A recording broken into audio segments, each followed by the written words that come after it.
Great. Well, good morning. Good morning, everybody. To find a seat. I usually say find a comfortable seat, but considering this week's Dharma, I think that finding any seat is where we start. You just find a seat. What I've been doing this week, or what I've been talking about this week, is how to be in the relationship with distraction, right? And the relationship with distraction where we are not trying to get away from it, where we look at distraction as being something that really pulls us away from a state of equanimity, but that where distraction is the trigger, or distraction is the thing that actually opens the door for us to go into a much wider and more open state of mind, right? So this is what we say in meditation all the time, that when we start trying to meditate, or we start trying to get quiet inside, is that it's so difficult, because the minute you turn your attention to that, you're going to have distraction. Like, you're going to hear every single sound. There's going to be, anything that can come in to disturb you is going to come in and disturb you, right? That's just always how it goes. And it makes us crazy, because we can't force ourselves to push that away and somehow become quiet, right? And in the beginning, that's what our practice is. It's that sort of push and pull of, I'm trying to find how to be quiet, but I can't make the world be quiet. And by not being able to make the world be quiet, I can't be quiet, right? It keeps us in this state of agitation. So what we find is that what we're asked to do is to actually relax with distraction. And by relaxing, by not trying to push anything away, is we actually are then able to come into a state of mind that is by its nature more open. And by being in that more open state of mind, the more accepting state of mind, we start to become quiet, right? Because the distraction is no longer something that we're pushing away, but it's something that we actually include, we draw in.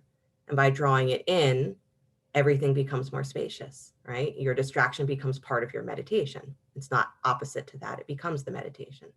And the more you do that, the more spacious you become, the more open you become, the more relaxed you become, the more yourself you become, right? And so that's really what we're asked to do over and over and over again. So I've been saying, find a seat. It doesn't have to be comfortable. Find a place to start. It doesn't have to be anywhere near quiet or contained or look like equanimity. But you find the place where you start to become aware of your distractions, right? So find your seat, let the eyes close. When we say, you come into awareness of the breath, is that this is your best tool, greatest tool for being able to start to become quiet, not because it has any, better ability to quiet your mind than anything else, but it gives you a natural rhythm to attach to. It gives you a natural distraction, right, to attach to. So as you're breathing, let your breath become 3 parts. You're breathing all the way into the base of your belly. You feel the breath expand into your side ribs, right and left. And then all the way up into the chest, you feel the collarbones lift, back of the heart lifts. And then exhale all the way out, one smooth exhale all the way down to the base of your tail.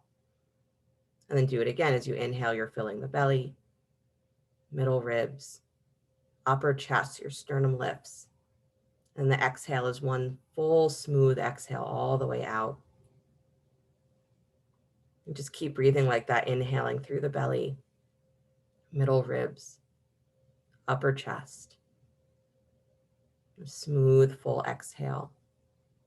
And once you've done it a couple times where your mind is feeling, right, this is where I fill up my belly, this is where I fill up my ribs, this is where I fill up my chest, try to let that breath come in like it's a wave, right? Instead of distinct, this part, this part, this part, you simply feel, I expand, I expand, I expand, and then I let go.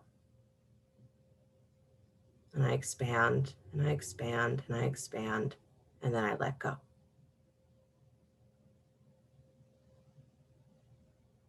And there's a point in that rhythm where you are feeling the full expansion and the letting go, where you stop differentiating one from the other. This is why it said that your breath is your best tool. And anything that is happening while you are breathing, it just becomes part of the breath. So whatever you hear becomes part of your breath. Whatever you feel, it's just part of this breath. Whatever your mind is doing is just part of this breath. So all you're ever really doing, the only practice you're ever really doing, is breathing in and breathing out. Within that, there is everything, space. So breathe in, expand, expand, expand. And breathe out, let go.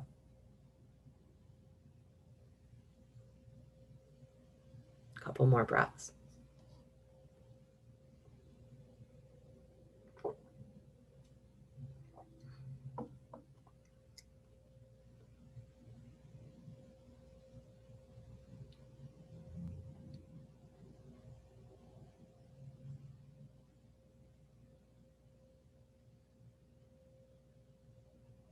On your next inhale, breathe all the way up. Bring the attention to the third eye. Pause and hold, top of the breath. And then keep the attention at the third eye. Exhale, release the breath. Breathe in again, keeping the attention at the third eye. Pause and hold the top of the breath. And exhale, keeping the attention there. Relax the breath. And one more time, breathing up and into the space of the third eye. Pause at the top of the breath. And keep the attention there. Exhale, release the breath. Bring the hands together in front of the heart, keeping the attention at the third eye. We'll open with the sound of Om, keeping the attention at the third eye. Deep breath in.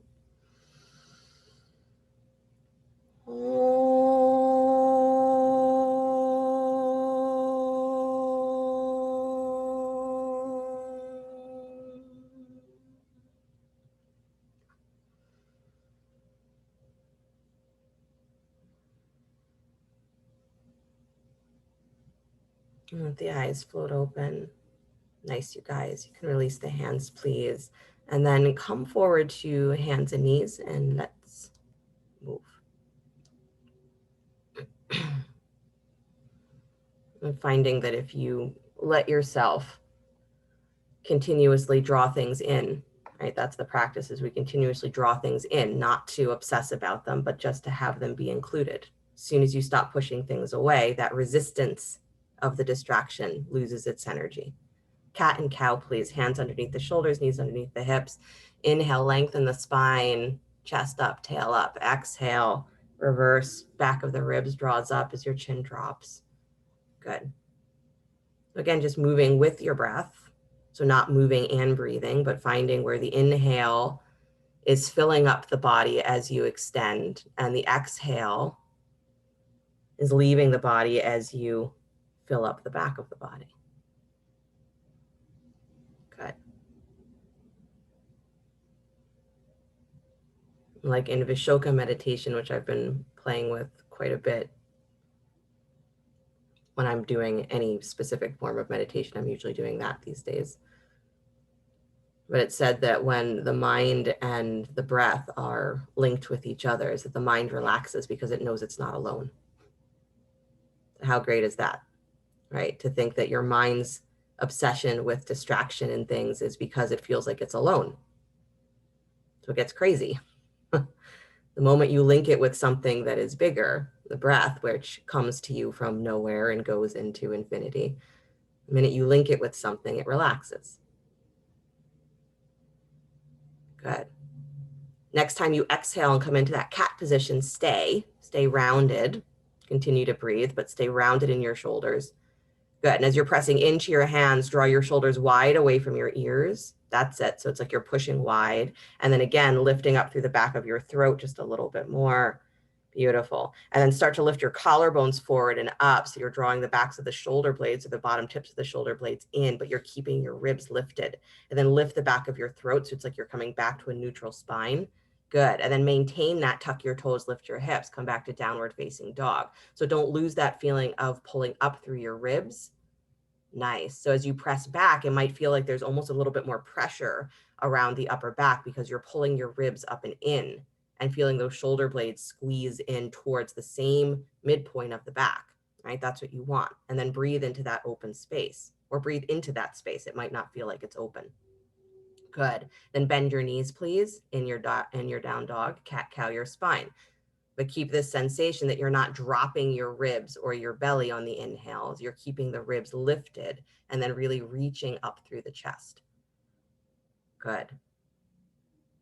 So you could say it's like you're trying to keep your abdominals engaged while you're doing this, but I like it better if you think about it being your rib cage. I don't want you to just clench your belly, because if you clench your belly, you can't breathe very well. Good. Let those knees bend a lot. There you go. And then move the spine. Once you bend the knees, you have more access to your pelvis. Good. And then come back to stillness, please. Let the thighs move back. Let your heels soften towards the floor. Beautiful. Let your head come in line with your spine. Nice. And then step the right foot forward between the hands. Good. Take both hands inside the front foot, please. Walk to your left until you come to the center of your mat. Turn your feet, Prasarita Padottanasana, so wide legs. Good. Walk to your left, Lynn. There you go. Yep. You should be in wide legs facing the long edge of your mat. So walk to your left, Andy. Turn your toes. There you go. Good. Deep breath in and deep breath out. Let yourself soften a little bit deeper. Good. Let your weight roll forward towards your hands, towards the front of your feet, the balls of your feet. Good. And then feel the tops of your thighs move back, not your knees. Tops of the thighs move back.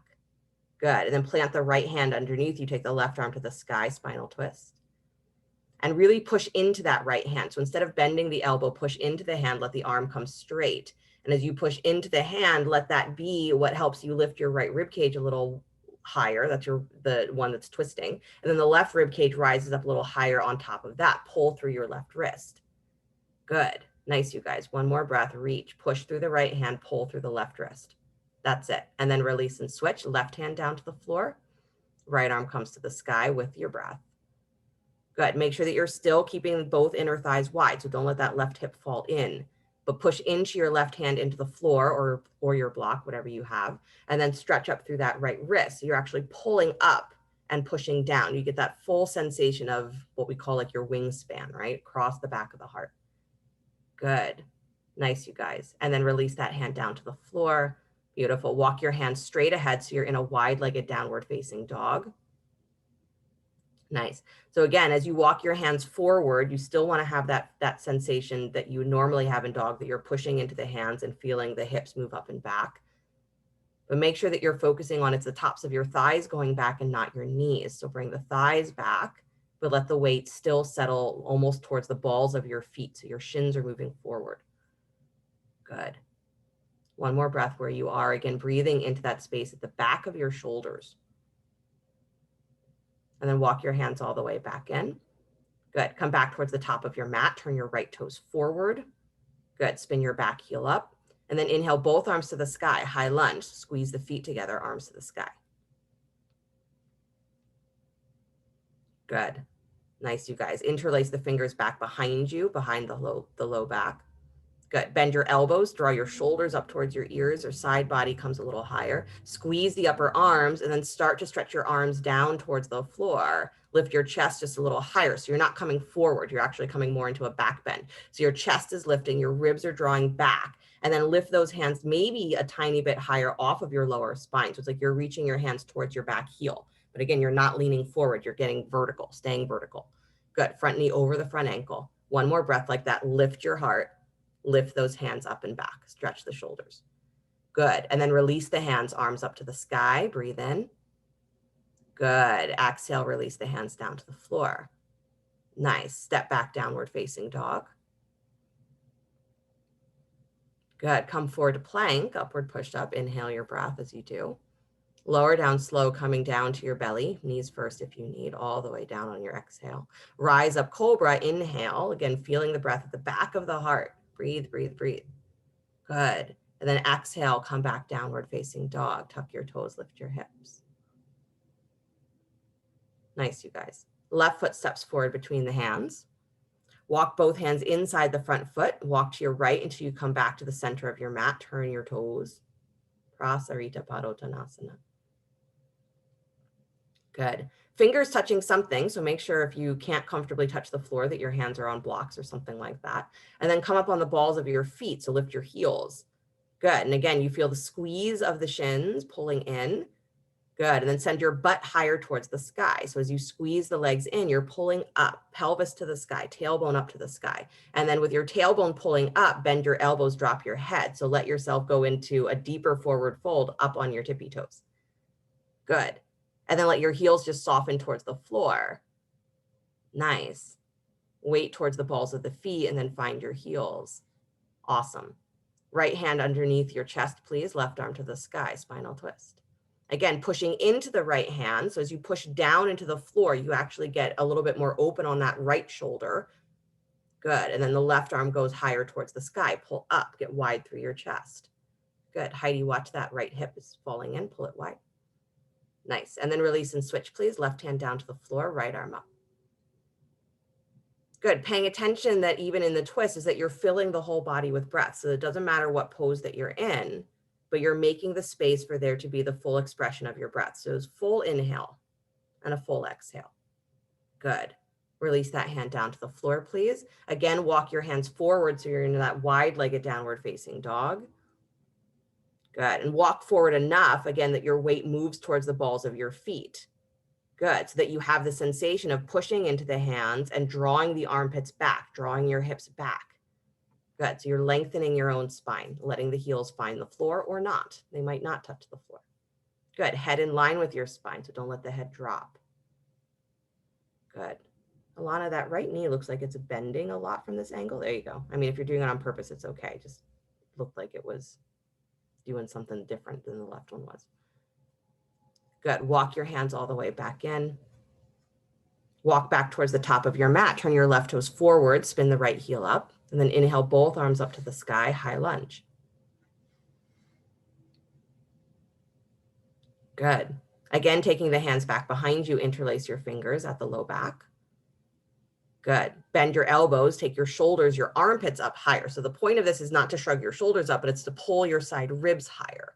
Good. And as the side ribs get higher, then you can hug the upper arms and start to straighten the arms any amount, but try not to get into that feeling that you're just pinching between the shoulder blades, because you want this feeling of really drawing the lower armpits, the lower rib cage, or the lower shoulder blades, better way to say it, towards each other. And then chest is up. Good. Let your front knee go forward over the front ankle, so don't hold back. There you go.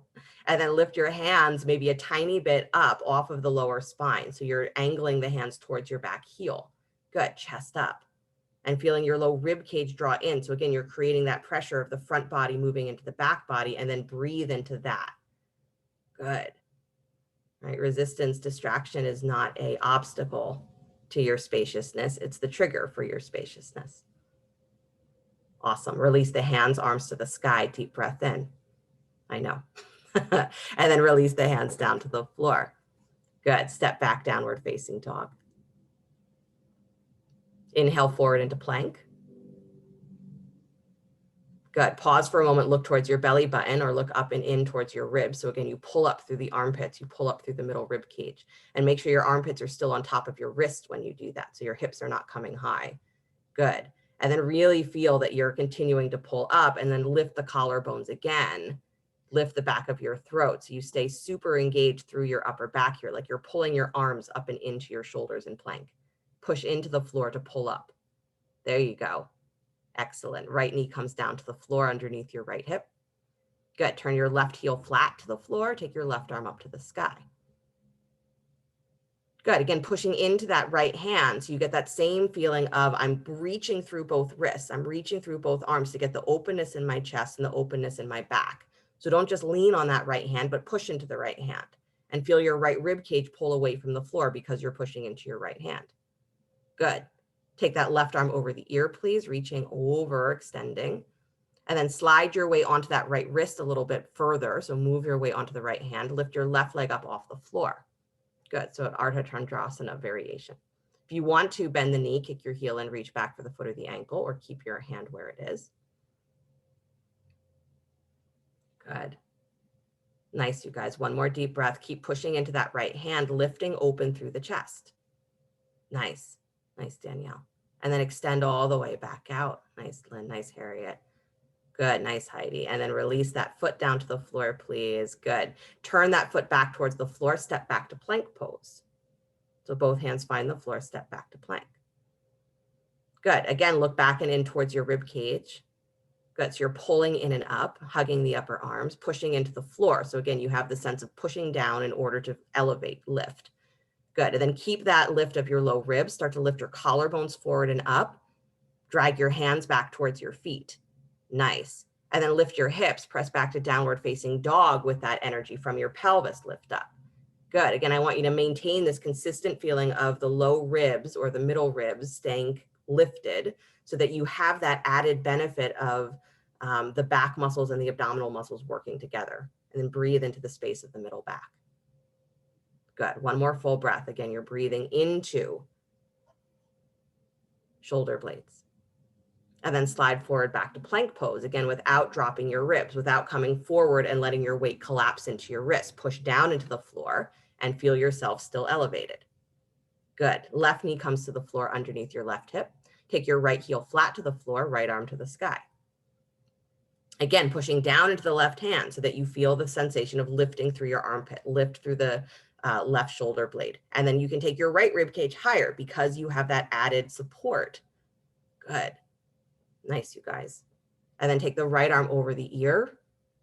Good. So again, reaching from fingertips all the way to that outer heel. And then let your weight lean forward onto that left hand. So your shoulder moves forward so it's in line with the wrist. Take the right leg up parallel to the floor. You got it. Good. And then if you'd like to bend the knee and reach back for the ankle, go for it. If you're happy where you are, stay. Good. Nice, Alana. Throat back, throat back, throat back. Good, Mark. Nice, Andy. Nice, Virginia. Nice, Nancy. Good. Extend all the way back out. Leg extends, arm extends, and then release. Take the hand to the floor. Take those right toes back to the floor. Step back, plank pose. Good. Look back and in towards your rib cage.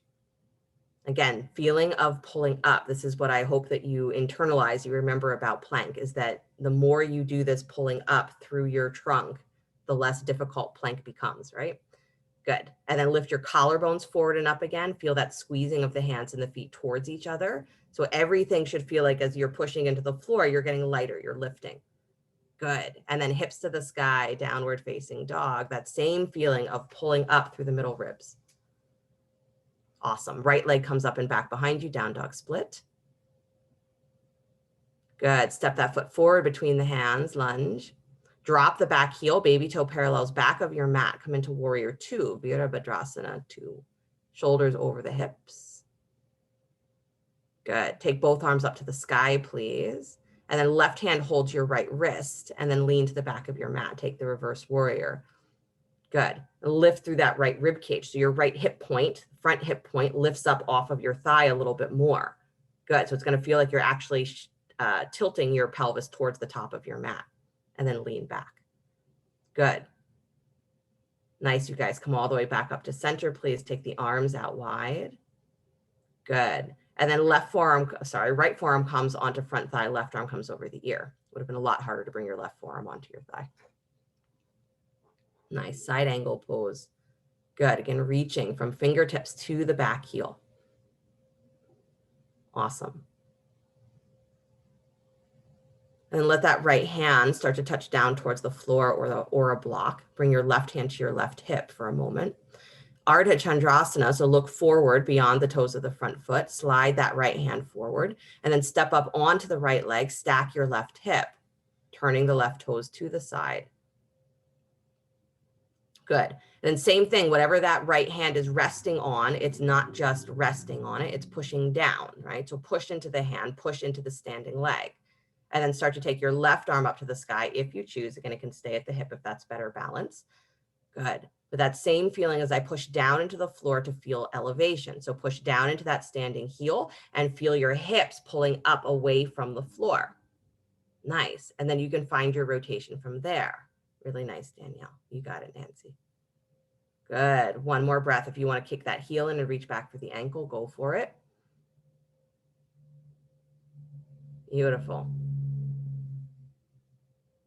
Nice. And then extend all the way back out, please. And then without losing it, step all the way back to warrior two. So as you step back, you got to consciously place that foot. Bring your shoulders back on top of your hips, arms wide. Good. And then bring that right forearm onto the front thigh again, left arm over the ear, side angle. Beautiful. And then bringing the right hand down to the floor, inside the right foot if you can. Again, you can use a block there. Press the forearm up against your shin. Keep that left arm reaching straight up to the sky. Good. So you're pressing the forearm, pressing the shoulder up against your shin, squeezing the shin in, and then pull your right butt cheek back and in towards the midline of your mat. So it's like you're trying to move your hips in line with your ankles. That's it. So your knee's going to widen, inner knee's going to widen. Good. One more breath, reaching through both wrists. Nice. And then release the left hand down to the floor inside the front foot as well. Good. Spin your back heel up. Drop the back knee, please. Good. And then bring that right shoulder inside the knee. Slide your hand behind the heel to the baby toe edge of your foot. So you're pressing that upper arm up against your calf. Good. And then you're lifting your chest forward and up. So widen the chest, draw the arm bones up and in, push forward and start to draw your hips back. Good. And then you can stay here. If this feels like it's enough, stay here or tuck the back toes, lift the back knee. Good. Keep the arm wrapped around the shin, chest open. Nice. And then two options again, if you want to go a little further from here, you can either do the airplane balance where you just extend your arms out straight here, right arm stays underneath the right thigh, or you can go for the actual arm balance where you press into your hands, bend the elbows just a little bit, and then keep that back knee lifted, start to wiggle your right leg forward to straight. So you're lifting the right heel up off the floor, balancing on that right arm. So those are your two options. You can either stretch the arms out wide, keep your feet on the floor, or press down into the hands and start to lift that right foot up. Good, your choice. You can ignore both of those, of course. There's always a third choice. Good. Nice, you guys. Good, good, good. And then release the hands back, release the foot back, unwind yourself, drop that back knee again, please. I didn't say come back to down dog. I said drop that back knee. Good. And then bring your left hip back on top of the knee, right leg forward, Ardha Hanumanasana. Pretend that's child's pose. You're like, no, there's no way. It's too big a stretch. You will get a child's pose, I promise, just not yet. You'll get one. It's my rule, one. No.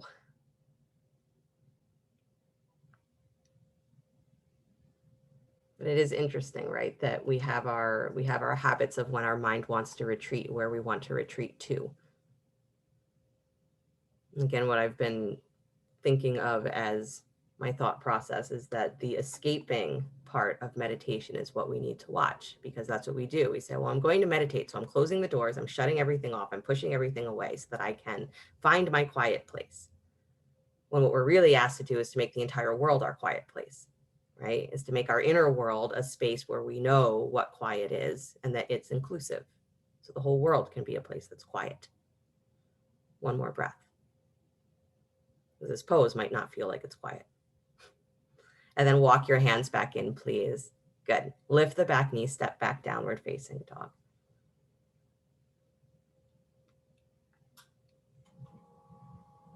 Good. Deep breath in, deep breath out.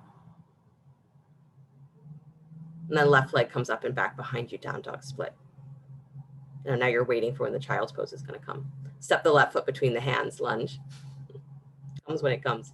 Drop your back heel, baby toe parallels the back of your mat. Warrior two, shoulders over the hips. Good. So here, your hands are not pushing into anything, but it's the same sensation that I want you to feel, that you're actually squeezing the arms into the center of the back. So you have that connection, the integration of the arms, but then you're reaching out through both wrists. So there's power in your arms in warrior two, right? What I would say if I was walking around in a class is that if I came and like tapped on your wrists, is there shouldn't be a lot of give, right? Is that you should be stable. You know, bird can come and land on your arm and it's not going to collapse. Good. Take your arms up to the sky. Same feeling of keeping your arms integrated. Right hand holds left wrist. Lean to the back of your mat. Good. So as you lean, you're not pulling the arm out of the chest or out of the shoulder. You're keeping the arm drawing in, but as you lean back, you're stretching through your side ribs. So as you breathe, breathe wider right and left into your ribs and let that left knee drop into a deeper lunge. Good. Nice, Alana. Nice, Andy. Mark, widen your front knee just a little bit. Same thing, Virginia, widen your knee a little bit. There you go. Come all the way back up to center, please, arms wide. And then bring the left forearm onto the front thigh, right arm over the ear, side angle. Good. Keep your feet hugging together, right? So when we do the standing poses one after another, and you start to say, oh, my thigh's doing a lot of work, bring your knee over your ankle, squeeze your feet together, get your butt to work. Your thigh will not feel so bad. Good. Gaze down towards the floor, please. Bring the left hand down to the floor, right hand to your right hip. Ardha Chandrasana. So slide that left hand forward beyond the toes. You can use a block if you need. And then step up, stacking your right hip on top of the left, turning the right toes open to the side, pushing into that left hand. So again, you're not collapsing your weight towards the floor. You push into that supporting hand to feel the lift of your armpit, the lift of your ribs, and then pull up through the right wrist if you're extending that arm. Good. So again, the pose starts to hold itself, that you're not falling into the floor in your balance, but that you're using the floor as reference to stay elevated, to stay lifted, so that you're floating in your balance. Right? That's how we say that you could actually lift that left hand up off the floor if you're really engaged. Good. Take a breath. If you want to bend that right knee and bring your heel in towards your butt, go for it. Good. Really nice. And then extend all the way back out. And then again, you're stepping back into warrior two. So you're not just collapsing out of the pose. Step that right leg all the way back. Find the lunge. Shoulders over your hips. Arms wide. Nice. And then bring the left forearm onto the front thigh again. Right arm comes over the ear. Good. Try not to hunch that left shoulder that is your supporting arm here. So draw that shoulder down away from the ear. Lengthen the neck a little bit more. Excellent. And then bring that left hand all the way down to the floor inside the front foot. Again, if you can't comfortably reach the floor, use a block or whatever you can. But press that forearm up against your shin and reach the right arm straight up to the sky. So you have that same feeling of open through the chest, open through the ribs. And draw your left butt cheek back and in. That's the trick, right? Is that you're moving your pelvis in line with your ankles, and then you're working that twist of your trunk. Good. Release that right hand down to the floor, please. Spin your back heel up, drop the knee. Good. Pause for a moment. Bring that left shoulder inside the left knee. Slide your hand behind the heel to the baby toe edge of your foot. Good. So you're wrapping the arm around the calf and then pressing into both hands, both fingertips. Lift your collarbones forward and up. So chest nice and wide. Good. So you're pushing forward, lengthening forward with your chest, and then start to draw your hips back. And again, it might feel like that's enough where you are. If you want to go a little further, lift the back knee, a little more stretch on the spine. And then your options, if you want to go for, mild, medium, spicy, if you're getting spicier, take your arms out wide, either into airplane arms here, or keep your hands on the floor and start to wiggle that left leg forward to straight, lift the foot up off the floor. So the thigh is balancing on your left upper arm. Good. Keep the hips lifted. Nice. So if you're doing that variation, right, your back toes still have to be turned towards the floor. Nice, Harriet. Good. Nice, everybody. Good, Virginia. And then unwind yourself, please. Unwind the arms, unwind the legs. Drop your right knee back down to the floor. Move your right hip back in space. Left leg comes forward to straight or up on the heel. Ardha Hanumanasana. Walk your hands towards your ankle.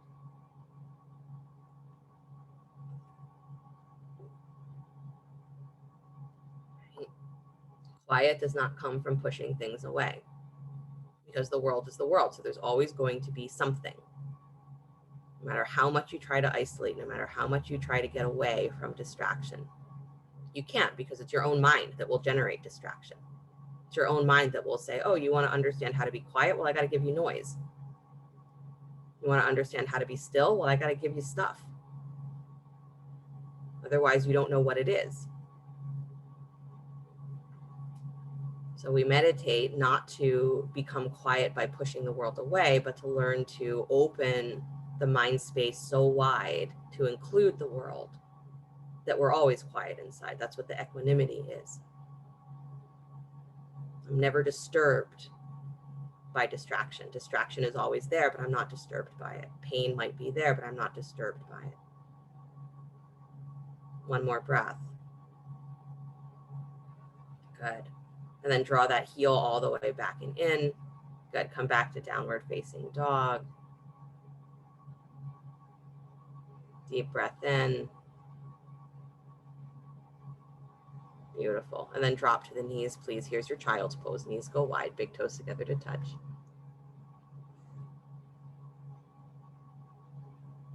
Breathe wide into your lower back. Breathe wide into the space of your shoulders, right? So there's like two triangles that we have, as we have the triangle of the sacrum, right? The lower pelvis. And then the shoulder blades, right? The shoulder girdle basically creates a second triangle in the upper back. So I want you to breathe into both. So again, it's like you're doing the 3-part breath, but now your attention, right, with the belly towards the floor, is you're breathing more into the back body space. But still, breathe into lower spine, middle spine, upper spine.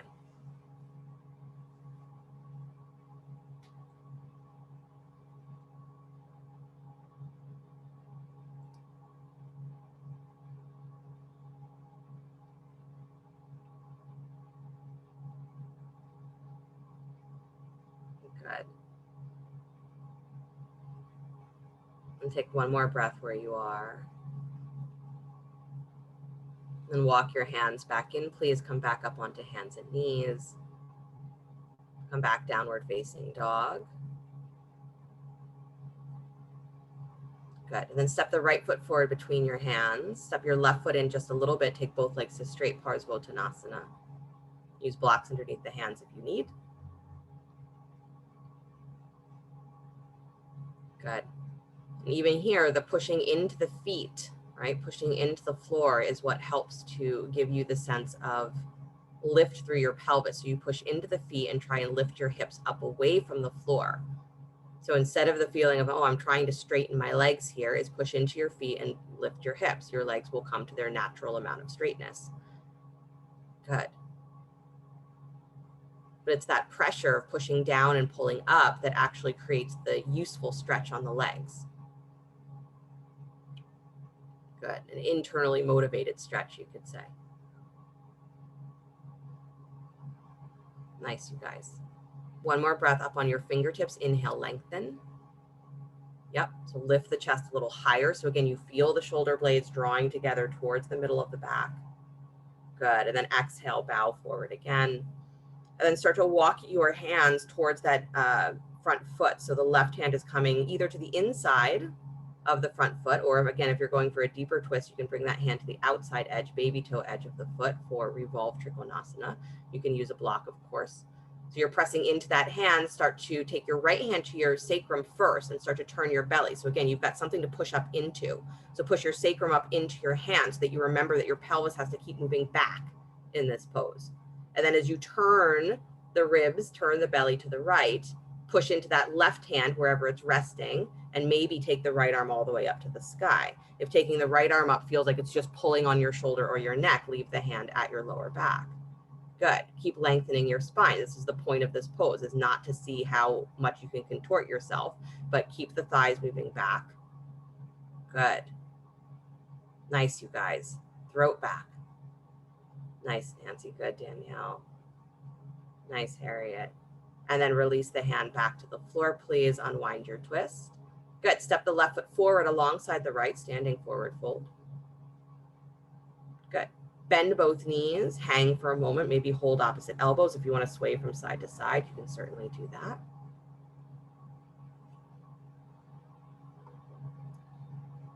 Good. And then release the hands. Please roll up the spine one vertebra at a time. Come all the way up to stand. Good. Inhale the arms up to the sky. Good. Take your hands back behind your head, elbows wide. Good. Pressing the head into the hands, squeeze your elbows forward just a little bit.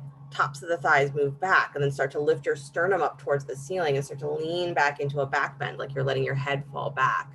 Good, but press into your heels, take the tops of your thighs back. Good, keep squeezing those elbows slightly in, shoulder blades cradling the back of the heart. Pull your chest up, lean back more. Tops of the thighs move back. Good. Nice. And then wherever you are in that back bend, just extend the arms alongside your ears. So you're reaching, you're reaching, you're reaching. Draw those arms down and in as you lift your chest and your throat longer. Good. And then all the way back up to center, please. Exhale, release the hands down to the floor. Good. Nice, you guys. So left foot stays forward. Step your right leg back just enough so that both legs can come to straight. Parsvottanasana, second side. Again, using blocks underneath the hands if you need, making sure that when you stepped back that you gave enough space right and left between your feet.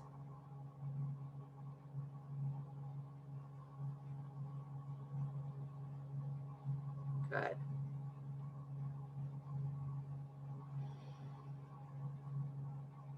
Again, find yourself pushing into your feet. So especially if this pose feels like it's an intense one, don't let your mind have to navigate what to do with the intense sensation. Is actually push into your feet, pull up through your hips, give a reference for the sensation that your body's feeling, and let your mind include that. It's not something that's running away from, but it's feeling that sensation and all the space that's around it. Mind becomes wider. Good. And then take a breath where you come up onto your fingertips. You lengthen your spine a little bit more, chest open a little bit more. Good. Keep the hips lifting up and back. Bow deeply again over that front thigh. Good. And then start to move your hands towards the inside of the front foot. So again, the right hand is going to plant either inside, big toe side of the foot, or crossing over the ankle to the baby toe side. Again, you can use a block. And then left hand comes to your lower back. So start there, again, pushing into your feet, pressing your sacrum up into your hand, drawing the hips back in space. Start to turn your belly to the left. Good. Continuing to lift up. So long legs, long spine. Good. And you're pushing into that right hand. And maybe you take the left arm all the way up. Again, finding that feeling of pulling wrist to wrist. But if that feels like it's a lot of pulling on the shoulder or the neck, keep the hand at your lower back and just work the twist of the spine. Nice, Nancy. Good, Andy. Good, Mark. Nice, Danielle. Good, Virginia. Just keep those hips moving back and up. I know you might have to actually shorten your stance a little bit. I think you're a little long. That's why it's hard. Good. And then release the hand back to the floor, please. Nice job, you guys. Step back, downward facing dog. Good. Slide forward to plank pose, upward push up. Lower down slow, coming through knees first if you need. Rise up into cobra, lift head, neck, and chest. Good. Then exhale back to your belly, please. Stretching the arms back behind you, reaching towards the feet. Locust pose, palms face down. So feeling yourself drawing forward, pressing forward through the front of the pelvic bone. Start to feel your low rib cage draw up. So again, here it's not as big of a back bend. It's more of a spine extension. So you're getting longer. So start to pull your belly away from the floor. Lift the legs up off the floor. And then lift head, neck, and chest all the way. Float the arms up. Good. So the idea is that you're pulling from top of your head to your ankles. So you're getting super long. And then you're pulling everything from the floor up. So lift. Nice. Again, a feeling of floating, a feeling of elevation from below, internal. Awesome. Optional is to stay lifted here, bend your knees, maybe reach back for the ankles, or maybe just bend your knees and feel the lift of your thighs. Good. Maybe keep the legs straight for another breath or two. If you're reaching for the feet, kick your feet into your hands. Make sure the knees don't splay wide. Good. And then lift the chest a little higher. So again, you're pulling the arms up and in. Excellent. Nice, Lynn. Good. Nice, Heidi. Nice, Harriet. Slowly release. Good. Let the legs go. Let the arms go. Wiggle the hips just a moment.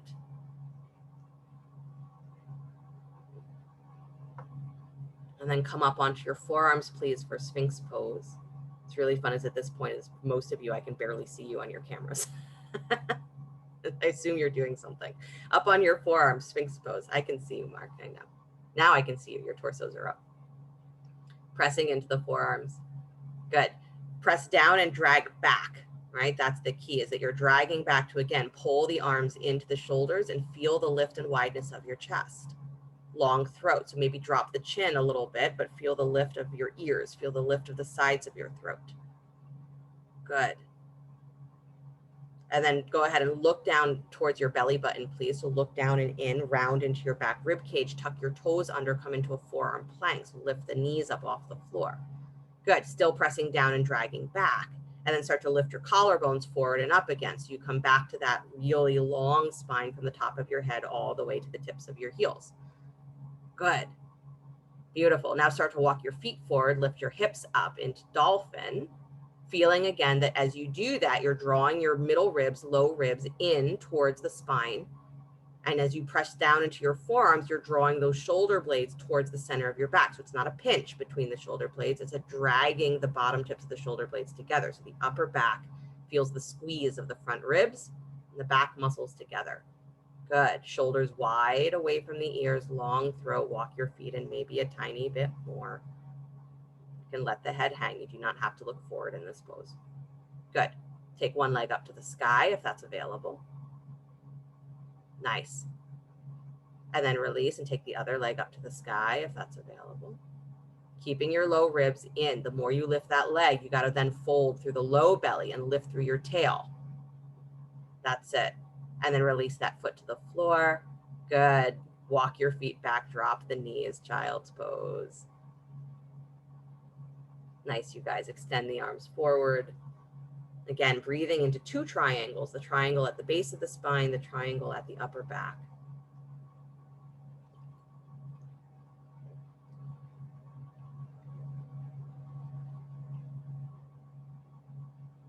Practicing just an inclusive mind.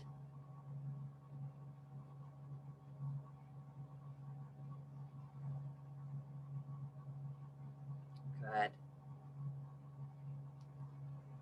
And walk yourself back up, please. So the option of going upside down, if you would like to, any variation of upside down. Again, your back is so warmed up for headstand that if you are a headstander, love it if you did headstand. But any other variation of upside down is great. So again, if you've got a wall, handstand, headstand, legs up the wall, great options.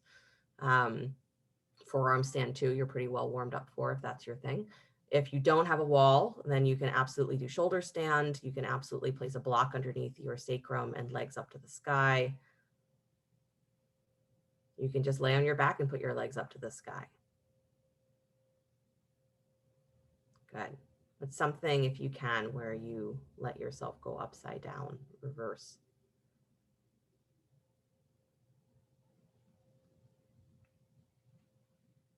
Nice.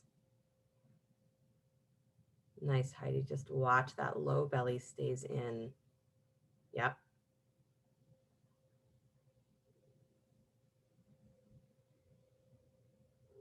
And stay steady with your breath.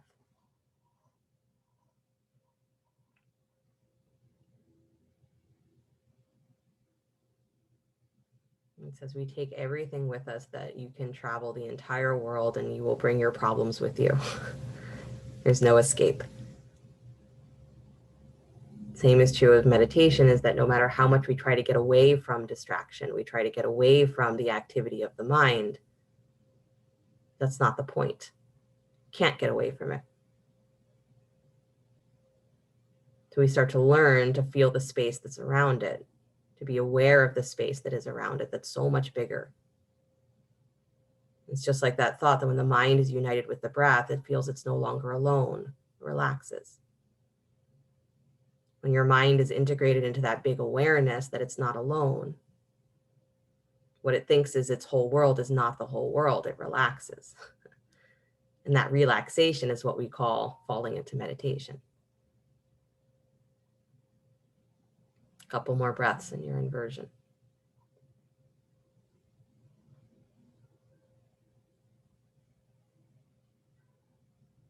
All we're doing is we're breathing in, we're breathing out, and we're giving ourselves the opportunity to feel space so that we'll relax.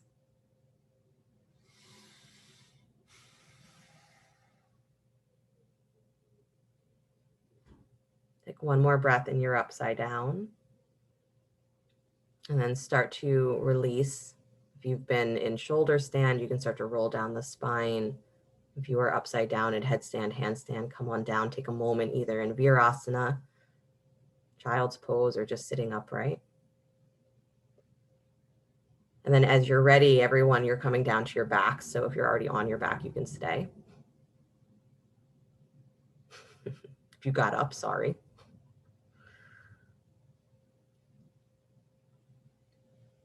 Good. And then bend your knees and plant your feet, please, setting the arms alongside you, either robot arms or straight arms.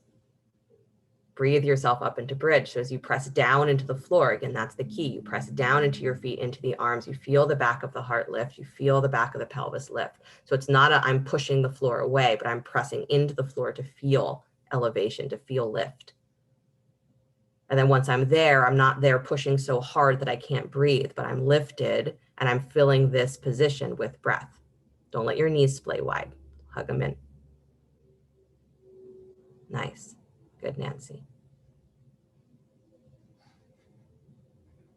Good. And then slowly unwind your pose, rolling down the spine one vertebra at a time. Beautiful. Take the right ankle over your left thigh, lift that left shin parallel to the floor, reach through to hold. Good. Relaxing the shoulders.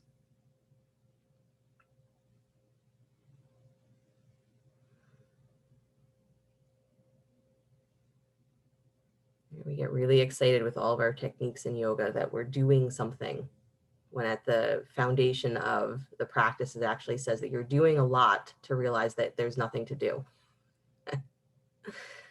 You're doing a whole lot of things just to get yourself to relax.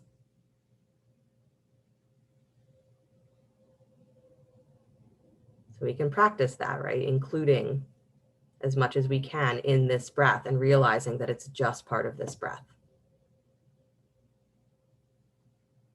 Good. Release the thigh, please. Cross your right leg all the way on top of your left. So you stack the knees, separate your feet, reach for your ankles or your shins.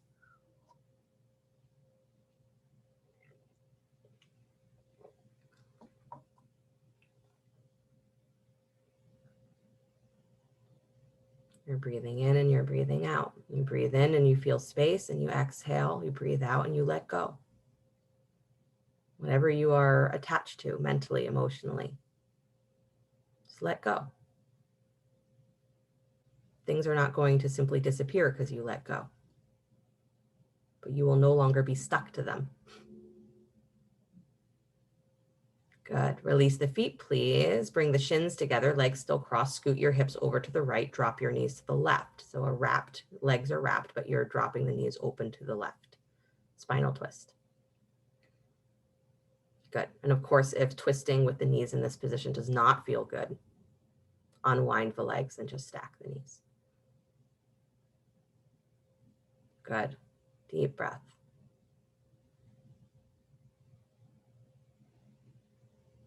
And slowly release, unwind the legs, come back to center. And take the left ankle over your right thigh. Right shin comes parallel to the floor, reach through to hold. Keeping the feet flexed. Good. Try to put a little bit more weight on that right side sacrum so that you're not leaning over to the left. Good. There you go, Lynn.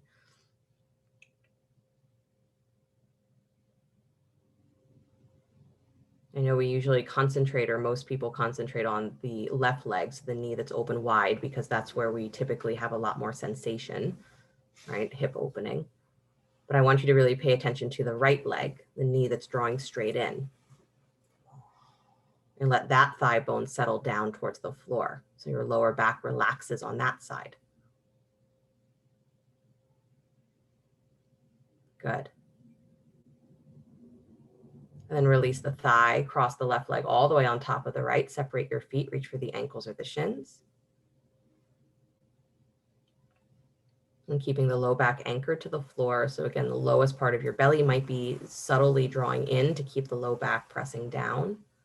Knees in towards your chest.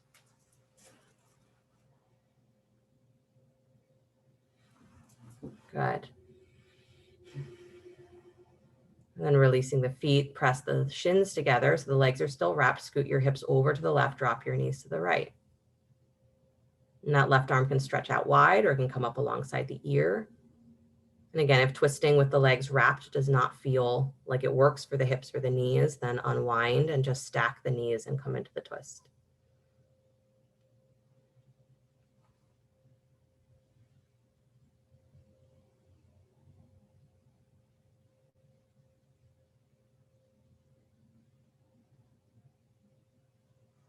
Good. Then unwind the legs, come back to center, please. Hugging the knees in towards your chest, bring your forehead up to meet your knees and squeeze. Good. And then go ahead and relax, stretching the legs out in front of you, arms up alongside the ears, full body stretch. So just pull long, reach long. And as you reach long, then soften, draw the low rib cage down and in. Feel yourself breathing into that full expanse of the upper back. Full expanse of the lower back. Good. And then release that stretch. Let the feet drop open wide. Let the arms come alongside you, palms up. As you come into Shavasana, maybe come back to the 3-part breath where again, you feel that you expand, you expand, you expand, and then you let go. And maybe for those first couple of breaths as you're expanding, you let your exhale be as long as it can be exaggerated. So you expand, expand, expand, exhale, let go. And after you've done several breaths that way, if you want to let it go, let it go. Let the breath come in and out without your direction.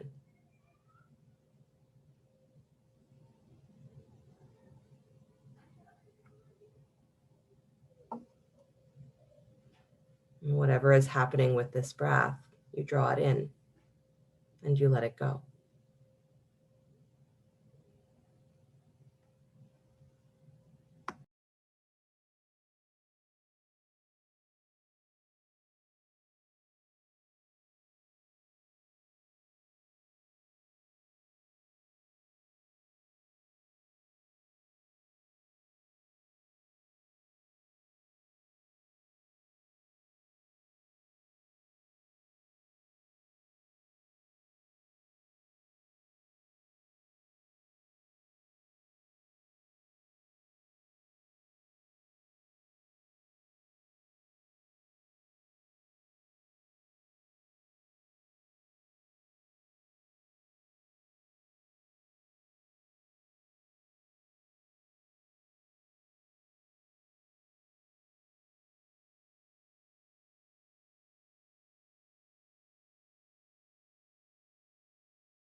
Very gently bring the awareness back to the breath if it's wandered away. Let your body begin to stretch and move in whatever ways serve it well. And then as you're ready, draw your knees in towards your chest and roll to your right side. Taking a moment before you begin to push the floor away, come back to an upright seated position.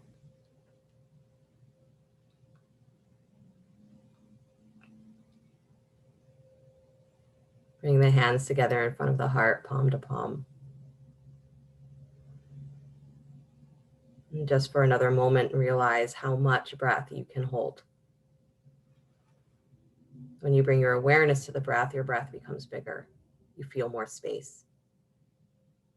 When you bring your awareness to the wider world, the wider experience, you become aware of more space. Your mind starts to fall into that instead of feeling like the whole world has to fit into your mind. That's what makes us crazy. We think we have to be able to hold the whole world in our mind, and we can't. So we become obsessed. The meditation is undoing that. It's starting to include so much of the experience of being, not just in the mind, but the mind is in that. So it can relax because it's not alone. Your distractions are not what takes you away. Your distractions are what simply show you that you're clinging. Gives you the little warning, oh, you're clinging to something. But it's the way that we come back to space. We realize that we're clinging. We breathe in, we breathe out, we let go. And as we let go into space more and more and more and more, the space stops disappearing and we just realize that it's there all the time. And when we're really relaxed into that, then we're in meditation all the time. And when we're in meditation all the time, we realize that we can be quiet all the time. And the quiet is inside of us. Everything is inside of us. It's not the world and us. It's just being. And call that realization. Fancy words to say you're just very relaxed, undisturbed. So make your breath really long and deep and allow whatever is going on in this moment to be part of that breath. That's it. You're only ever doing one practice, and it's breathing in and breathing out. So we'll close the sound of Om, deep breath.